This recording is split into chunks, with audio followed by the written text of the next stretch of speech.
It's all good. I appreciate that.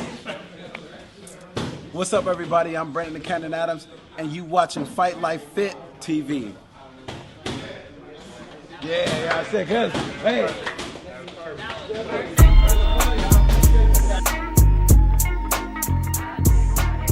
Professional boxer, one of the top fighters in the world at middleweight, going back down to my normal weight, super middleweight, or junior middleweight, whichever one you want to call it. My record is 21-3. My last fight, I just fought Jamal Charlo, took him the distance. It was a spectacular fight, you know what I'm saying? Neither one of us outshined each other, but he's the champion, he won. And looking forward to getting back up in there. I got a fight December 3rd in Hollywood at the Wild Card Boxing Gym.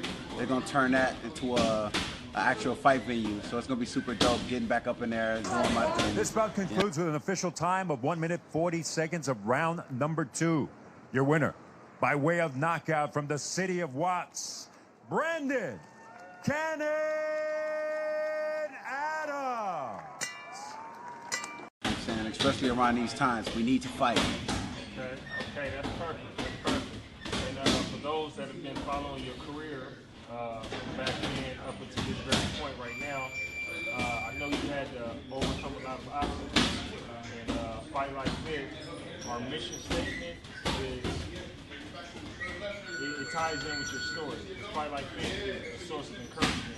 So we encourage people that fight in all walks of life to meet and overcome their obstacles. Right. So just let the people know exactly what you were going through before you got on the Contender. Because after the Contender, it kind of seems like your career took off. Yeah, all right. Well, so before I actually got on the Contender, I was actually shelved by the promotion that I was working with, Banner Promotions at the time. They told me that they didn't have no opportunities for me, especially at the weight that I wanted to fight at. And so I was pretty much done with boxing. But I couldn't be done with boxing because, you know, we fight every day in life in general, you know what I'm saying? I'm going to just go ahead and tie in with Fight Fit, you know, for me, what it stands for. It's just basically for me, you know what I'm saying, stay ready so you ain't got to be ready. Because in today's life, you know what I'm saying, as long as you live and breathe in the same air, you know what I'm saying, you got to always fight, whether it be in the ring or out. You know what I'm saying? There's always tests, there's always challenges, and there's going to always be obstacles. You got to overcome it, and for you to overcome it, it has to be some kind of fight, you know what I'm saying? And going right back to what I was just saying about my career, at the moment, I fought in the Boxino tournament in 2014. I fought in the Boxino tournament. I made it to the semifinals. I made it to the finals. And then in the Boxino 2015, I fought again at a smaller weight, at the weight that I'm going back down to fight at. I came in, I didn't win. You know, I came in overweight. I wasn't fight ready. I wasn't fight fit that time. And I failed, you know what I'm saying? I failed that fight. I didn't win. But moving forward, you know, I was preparing myself to never let that happen again. You know what I'm saying? To stay steady and keep working towards the next goal, and it didn't come for 3 years. It was me being laid off for Banner Promotions. Dude, I just kept training. I just always kept telling myself, eventually something will open up. The Contender called me. When the Contender called me, I didn't want to actually do it because I knew I'd be tied in with the folks that, you know, been neglecting me, per se. And but this was an opportunity to actually do for me and my family. I couldn't be selfish. I had to get myself out of the way of this situation and go in there knowing that I have an opportunity of winning something extremely huge. The reboot of the Contender in 2018. I went in there, you know, optimistic, always smiling like I normally always do. I went in there repping my city, repping LA, and we went in there and we won. Yes, sir. So, what are the best resources that helped you along the way, that helped you get to this point? One of the best resources I would say that helped me, it's kind of more so internal. It's you know, it's an undying will of not wanting to give up, not wanting to fail my family, but then it started to grow. I know people look up to me. I know people, they look at me from a certain standpoint to where I know I just can't give up because I got too many eyes paying very close attention to me, my career, me as a man. So moving forward, you know, I always wanted to challenge myself and others, you know what I'm saying, to push themselves to be greater, better than they were yesterday. All right, man, that's beautiful. That's beautiful. What advice would you give someone wanting to pursue your career? My best advice that I would give somebody if they ever wanted to box is make sure that this is what you want to do. And when you do it, make sure that you got people who got unconditional love for you, because this sport will take you through some highs and lows. Definitely gonna take you through some highs and lows. Make sure you got some lovers, and then also make sure you got somebody who knows the game, and make sure that person who knows the game already has gained from the sport. Because if they were always on the losing stick, then you could be a part of that stick and always be getting stuck with bad deals. Brandon the Cannon Adams was one of them people. You know what I'm saying? And now, you know what I'm saying, I'm in the opportunity to where I'm fighting out of these bad situations. So that's definitely some knowledge, you know what I'm saying, some game that I'm going to spit to all of the young bucks or anybody who definitely just want to get up here and try it. So what's the common myth about your professional field that you want to debunk?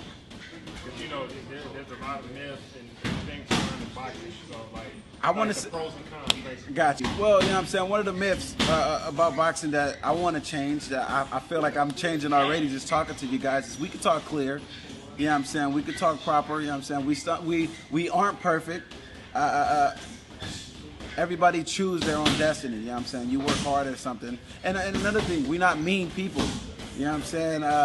We do this for a living, but we're some of the most genuine, kind people. I will give you the shirt off our back, most of us, you know what I'm saying? Because we all come from humble beginnings, and if you didn't, you know what I'm saying, then you were brought up the right way. We all know the same struggle. So, you know, that's one of the debunks, that you know, we are nice people. Second, you know what I'm saying, we don't all box just because, you know, we didn't make it far in life educationally, educational-wise. This wasn't just our only ticket out. This is one of the tickets, something that most of us, lots of us are passionate about. Sometimes we lose passion during this journey, you know what I'm saying? But to some degree, there was one point of time to where we did have passion in this sport, and I'm very passionate about this sport, and that's why I could never stop myself. What's your biggest failure, and what did you learn from it? In life, I would say, man, my biggest failure was actually not being patient enough. When I was younger, me being patient and not having confidence in myself, I would say, actually deterred me from certain things and pushed me in a different direction. And I'm grateful for everything that actually happened because it made me the person that I am today. So, you know, I don't necessarily really regret. You know what I'm saying? It's just more so of the fact that I wish I knew a little bit more back then. I wish I was able to pay attention. I wish people, you know, the mentors and the elders were around me actually, you know, catching my attention and catching the youth attention a lot more with certain subjects, rather than, you know, what they were pushing towards my youth and people my age and younger direction. You got some fights coming up, man. Let the people know, man. You got a large following, man. You know, the Contender, the champion of Contender. Hell, you gave Charlo a run for your money, and I was actually offended when they said he was gonna knock you out. Yeah, you know what I'm saying. And you took it 12 rounds, like bum what? And then they turned around and you're in training camp with all of your friends now, from what I've seen. Yeah, so going up there fighting Jamal Charlo in his hometown, I know I'm the smaller guy. I'm a small 160-pounder, small middleweight, but I'm not really a middleweight. But that was the opportunity.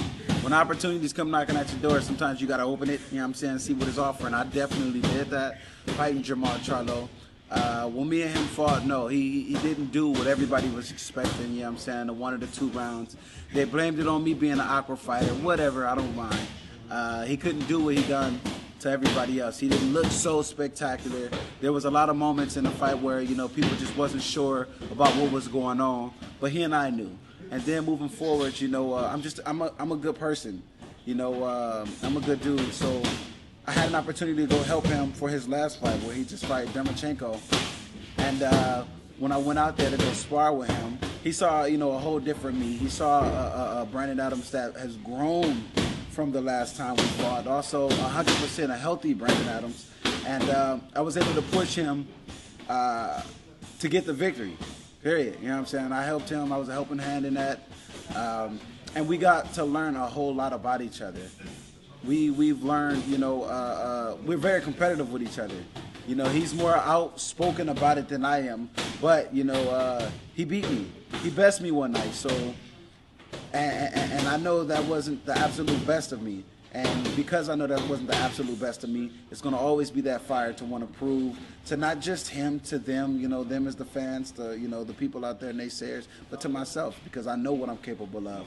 And when you know what you're capable of and you believe in yourself, you know what I'm saying, regardless of who's against you, no weapon shall prosper, you know what I'm saying? Yes, sir. Yes, sir. You know, boxing is such a brutal sport.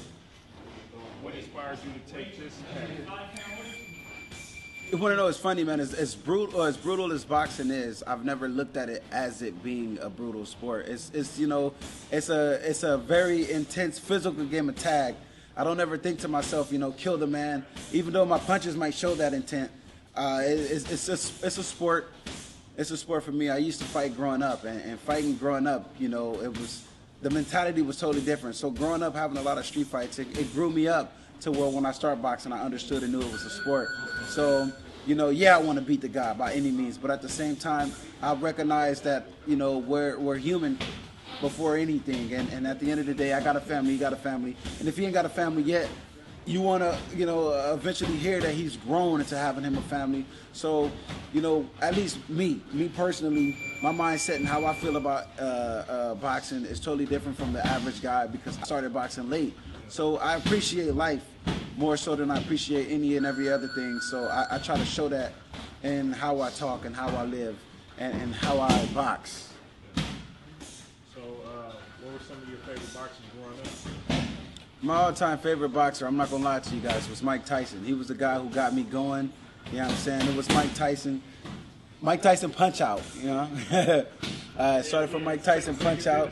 And before I knew about Muhammad Ali, I was too young to know about Muhammad Ali at the time. All I knew was Mike Tyson and how his fights wasn't lasting a minute. And then as I start to pay attention to boxing and getting older, I hear about the legend Muhammad Ali and, you know what I'm saying, and how he was changing the world with his fist and then his voice. And then I start to learn about everybody else. But right now, you know, I got honest to God tell you, my all-time top favorite fighters is Mike Tyson and Floyd Mayweather. Why Floyd Mayweather? Just because I could always watch one of his fights and learn so much from it. Floyd Mayweather is so much to his game. And I try to mimic it. I don't have the patience to do it, you know, so I lean towards more so of the Mike Tyson style to try to get the guy out of there. But And you know what, not to cut you off, but I'm glad you mentioned Floyd Mayweather because people that don't understand the craft of boxing don't appreciate him because they judge him off the last end of his career when he became money made. He became more defensive, but early in his career when he was a pretty boy, he was beating everybody. yeah, man. And you remember when De La Hoya and Shane Mosley and all them guys were avoiding him, they said he was Avoiding them. reward, not risk. Yeah. Remember? When he was beating everybody. But he was the cash cow back when. You know, you do appreciate Floyd Mayweather once you want to understand the sport of boxing. You appreciate him a whole lot more. That's why we could watch his fights and not be bored or irritated with what's going on. We sit back in awe and we want to try to mimic and do the same thing. Me personally, I want to try to mimic what he do, but I want to turn it into Brandon Adams. I want to turn it into the canon. I want to make sure, you know what I'm saying, that I'm picking up as much as I can from a Floyd Mayweather and then kind of tweaking it because I'm not Floyd Mayweather. I want to go ahead and tweak it into, you know, a little bit of who I am. But, you know, it's so much to his game and what he do and what he doesn't get credit for. To this day, even when he became Money Mayweather, he was still out there making the absolute best fighters who get in the ring, fighters who was deserving at that particular moment. He was making them look a certain way. He made them look like whatever they looked like before that fight coming in. If they looked like a boogeyman, the fight before they came in, You know what I'm saying? They didn't look that way when they fought him, no matter who it was. So that speaks volume to his work. That's just like, for instance, when me and Jamal fought, I'll go back to that, because my experience is what I could actually speak from. He seemed to be a boogeyman. He seemed to be somebody nobody wanted to fight, but when me and him fought, all of a sudden everybody's like, well, maybe he wasn't, maybe that was, credit to my skills. Maybe that's exactly what it was, So I appreciate the game, you know what I'm saying? The goods and bads, it taught me who I am. It taught me how to live, how to survive, and then it teaches me to want to teach people, you know what I'm saying? It gave me a voice to be able to tell people what to look out for, the do's and don'ts. And, keep pushing, you know what I'm saying? Keep your head up. Chin down, though, at all times, you know what I'm saying? All right, where can our listeners connect with you online? I try to keep it extremely simple, you know what I'm saying? You got Cannon Nation, because this right here is way bigger than me, you know what I'm saying? It's about unity. And that's on Instagram. And then as far as my Facebook and my Twitter, it's Brandon the Cannon Adams. You can find me on, you know what I'm saying? You won't find me much on Twitter nor Facebook. I'll be getting at you on Instagram, but I got lots of kids, you know what I'm saying? There's 3 kids, but it feels like an army, you know what I'm saying? Especially in COVID. You got Zoom, it's crazy, you know what I'm saying? I got a little guy who's about my size, he's 6, and you know what I'm saying? He's demanding. He needs all the attention in the world. He's got all the energy in the world. So, yeah, I said my hands be tied. If I'm not at the gym, I'm at home trying to do, you know what I'm saying, constructive parenting, trying to make sure I can be the best parent I can be. And then when I'm out and about, man, I'm just trying to teach one, each one teach one, and then we all grow from that. Like stems and roots from the ground, you know what I'm saying? We out here planting seeds and growing. Yes, sir. So, I was just trying to, you know what I'm saying? real quick for the intro,